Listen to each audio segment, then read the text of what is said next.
ლუკასთან და რობისთან ერთად ვეწვიეთ ზოოპარკს, სადაც უნიკალური ცხრები ჭამენ ბალახებს, ბავშვები აჭრევენ ფანტასტიკურად. აი, კიდე ბეკეკა, რომელიც ამაყად დაიარება ჩიტკათამა, ავისთვის დადის და გოჭები, თუ ვინ არიან ესენი პატარა გოჭღორები. წყლის გოჭები კი არა, რისი ნახევრის გოჭები არიან ესენი.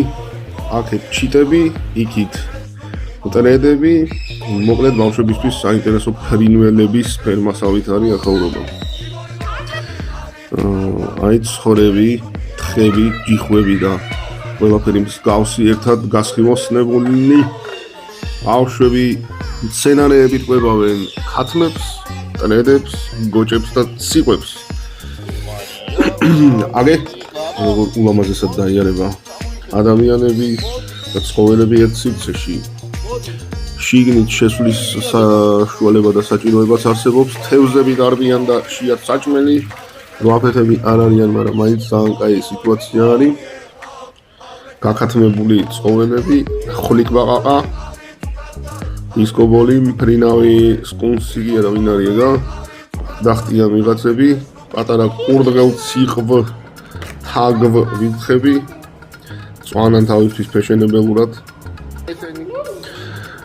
უფანტასტიურესი ძილის გარემო აქვს შექმნილი.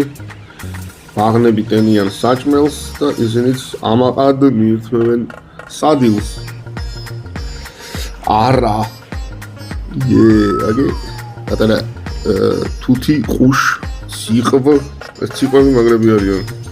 სულ რაღაცას ეძებენ და ბავშვებსაც უხარიათ, რომ ჩუქნიან ბევრ საჭმელს. მოკლედ სიტუაცია არის ძალიან ფანტასტიკური.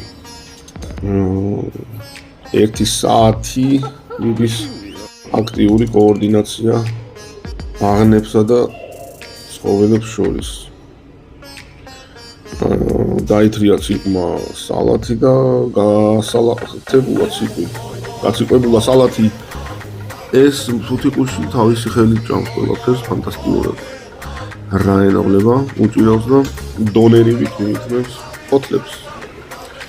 საღოლ ჩიტო. აი პატარა ფისო ფანტასტიკურესი ბენგალური თუ რაღაცნაირი კატა და ხარბის ზღარბი გაიბრიდა და სვამს ყავს გიჟივით. მე ახრამუნებს პატარა საჭმელებს და უხარია ალბათ. მაგრამ არ ეტყობა. მოკლედ მშვენიერებას უფევს. ოკეი.